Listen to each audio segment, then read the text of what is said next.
ஃபெலனின் டியூப்ல problem இருக்குன்னு சொல்லியிருக்காங்களா? உங்களோட ஹேபிட்ஸ் கூட அதுக்கு ரீசனாக இருக்கலாம். உங்கள் ஹெல்த்தியான வேலை இம்ப்ரூவ் பண்ணுறதுக்கு என்னோட பேஜை மறக்காமல் ஃபாலோ பண்ணிக்கோங்க. அதோட இந்த வீடியோவை சேவ் பண்ணிட்டு ஹெல்த்தி வேல உங்கள் ஹேபிட்டை சேஞ்ச் பண்ணுங்க. First one, dehydration. போதுமான அளவுக்கு தண்ணி எடுக்காதப்போ சர்விக்கல் மியூசஸ் திக்னஸ் அதிகமாகும். இதனால ஸ்பெர்மோடைய டிராவல் அண்ட் எக்கோட மூவ்மெண்ட் ஸ்லோவாக ஆரம்பிக்கும். ஸோ ஒரு நாளைக்கு 2லேருந்து 3 லிட்டர் தண்ணி குடிங்க. Second one, processed food. Bakery items and sugary drinks எடுக்கிறப்போ பாடியில் இன்ஃப்ளமேஷன் அதிகமாக ஆரம்பிக்குது. இதனால ஃபெலோனின் டியூப்ல பிளாக் ஏற்படுறதுக்கும் வாய்ப்பு இருக்கு. ஸோ உங்கள் டயட்ல ஆன்டி இன்ஃப்ளமேஷன் ஃபுட்டை ஆட் பண்ணுங்க. Third one, repeated vaginal touching.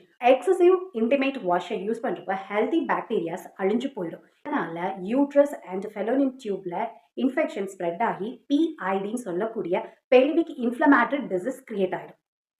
So ordinary வாட்டரை யூஸ் பண்ணுங்க. ஃபெலோனின் டியூப் ப்ராப்ளம் ஆகுறதுக்கு இன்னும் ஒரு சில காரணங்கள் இருக்குது. அதை நீங்கள் தெரிஞ்சுக்கிறதுக்கு ஹெல்த்தி ஃபெலோனின் டியூப்னு கமெண்ட் பண்ணுங்கள். நான் உங்களுக்கு டிஎம் பண்ணுறேன்.